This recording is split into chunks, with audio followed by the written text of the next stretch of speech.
Welcome again.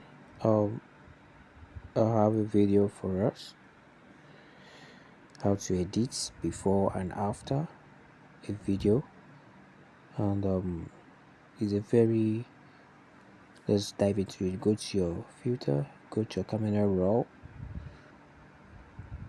When you go to your camera raw, just follow the settings that I did there. Go to clarity, scroll down to clarity, increase the